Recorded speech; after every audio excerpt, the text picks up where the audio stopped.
कि अरे दूल्हा नहीं खेबा, अरे तो पगला बौरा है। कौना भाव में कहते भैया? तब भोले बाबा कहते हैं, एक मिनट दीदी, कि तू लोग देख के बहुत मजाक उड़ा रहे हो कि दूल्हा नहीं है बौराहवा है, का हो दूल्हे राजा। तब भोले बाबा अपना अस्त्र से तरह तरह जादू चलाने लगते हैं। कैसे करके भैया? तन्नौनिया पूरा है चौकवा, भोला कैलन छेरा खनिया,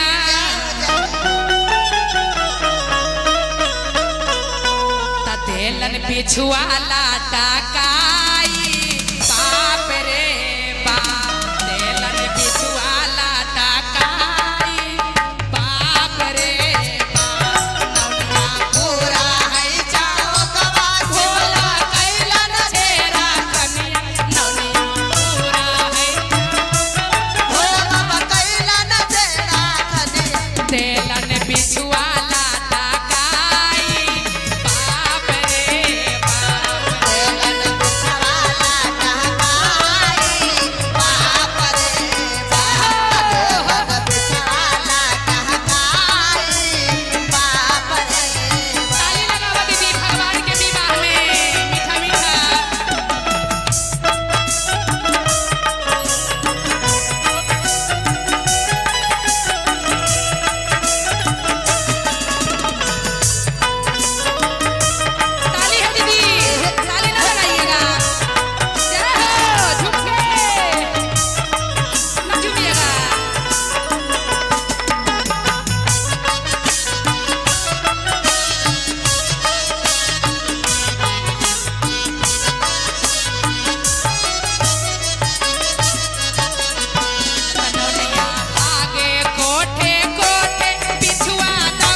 दूल्हा नहीं पगला बौरा है। इसीलिए नौनिया भागते हैं कैसे?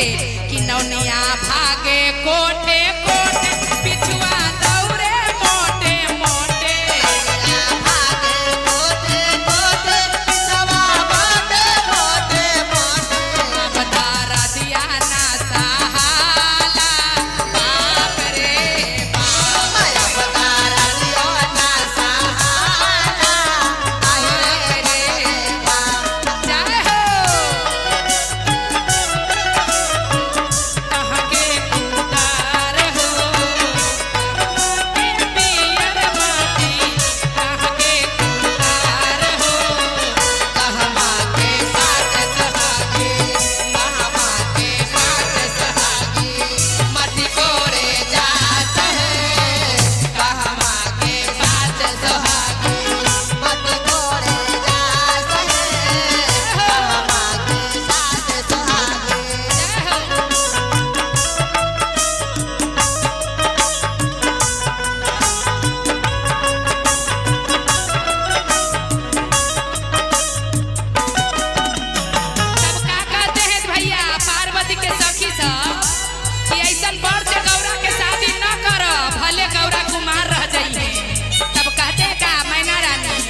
बाया बहे गंगा मैया, नारद के ले जा घिसियाई,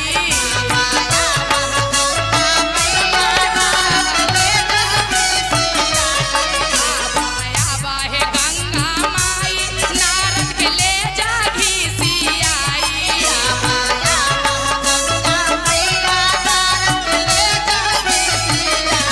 भले गौरा रही कुमारी, बाप रे बाप।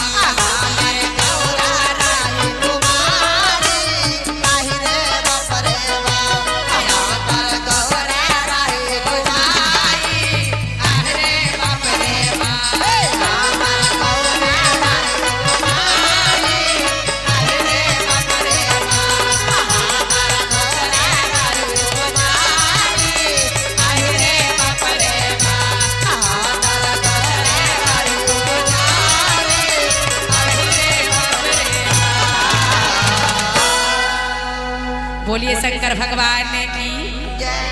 समझे भैया।